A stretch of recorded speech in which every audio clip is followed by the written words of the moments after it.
అందరికీ నమస్కారం.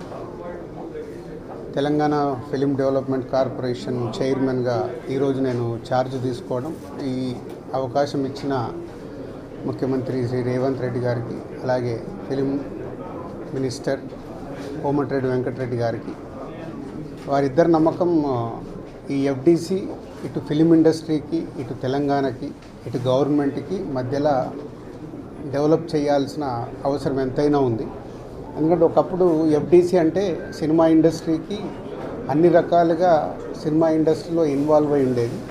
సో మళ్ళీ ఆ పూర్వ వైభవం ఎఫ్డిసికి తీసుకురావాలనేది సీఎం రేవంత్ రెడ్డి గారి ఆలోచన. సో దాని గురించి నన్ను ఎఫ్డిసి చైర్మన్గా నియమిస్తున్నానని చెప్పారు.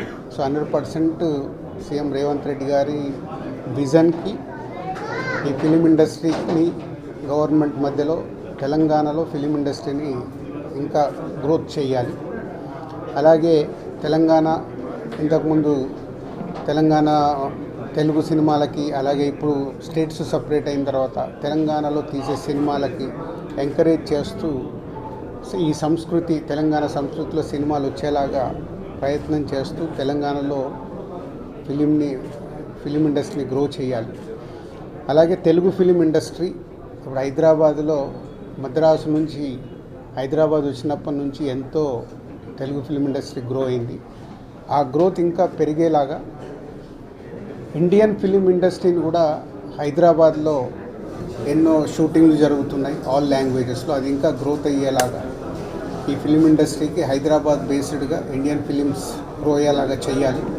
ఇలాంటి ఎన్నో ఆలోచనలతో సీఎం రేవంత్ రెడ్డి గారు ఈ ఎఫ్డిసి చైర్మన్గా నన్ను నియమించారు.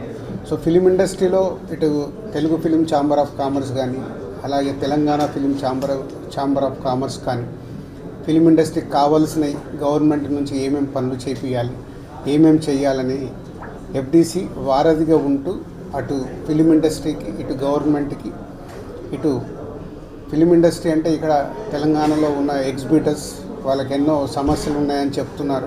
సో గవర్నమెంట్తో మాట్లాడేవి సాల్వ్ చేయాలి. అలాగే ప్రొడ్యూసర్స్ ఎప్పుడు హైదరాబాద్లో షూటింగ్ జరుగుతున్నప్పుడు మాకు సింగిల్ విండో షూటింగ్లు జరిగేలాగా ఇమ్మీడియట్లీ పర్మిషన్స్ వచ్చేలాగా ఎప్పుడు మాకు ఛాంబర్లో డిస్కషన్ జరుగుతాయి. ఇవి ఆల్రెడీ వాళ్ళు అడిగిన ఈ పాయింట్స్ అన్నీ ఇమ్మీడియట్గా గవర్నమెంట్ దృష్టికి తీసుకెళ్ళి అన్నిటినీ స్మూత్ చేసి అందరికీ ఈ ఎఫ్డిసి అటు ఫిలిం ఇండస్ట్రీకి, ఇటు గవర్నమెంట్ మధ్యలో తెలంగాణలో గ్రో చేయడానికి ప్రయత్నం చేస్తాం.